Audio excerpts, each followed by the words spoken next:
హరిహర వీరమల్లు ప్రస్తుతం చర్చనీయాంశంగా మారింది. ప్రాజెక్టు అటకెక్కింది అంటూ కొన్ని రోజుల నుంచి వార్తలు వింటూ ఉన్నాం. లేదు ఈ సినిమా వచ్చేస్తోంది అని మరొక తాజా అప్డేట్ అయితే వచ్చేసింది. ఈ మూవీ 2 పార్టులుగా రాబోతున్నట్లు స్పష్టం చేశారు.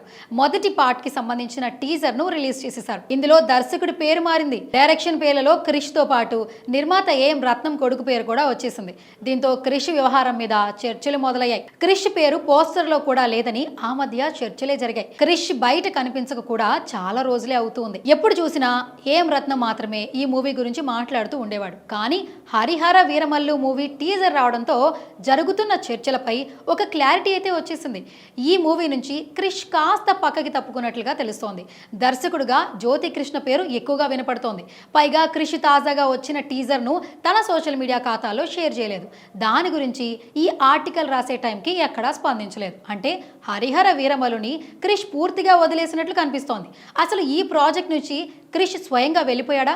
టీంతో వచ్చిన విభేదాల కారణంగా వెళ్లాల్సి వచ్చిందా? లేదంటే టీం అంతా కలిసి క్రిష్ని పక్కకు నెట్టేశారా అన్నది మాత్రం తెలియటం లేదు. రూల్స్ రంజన్ సినిమాతో డిజాస్టర్ తన ఖాతాలో వేసుకున్నాడు దర్శకుడు జ్యోతి కృష్ణ. డైరెక్టర్గా ఇతని పేరు చూడడంతో పవన్ కళ్యాణ్ ఫ్యాన్స్ తీవ్ర స్థాయిలో నిరాశకు గురవుతున్నారు.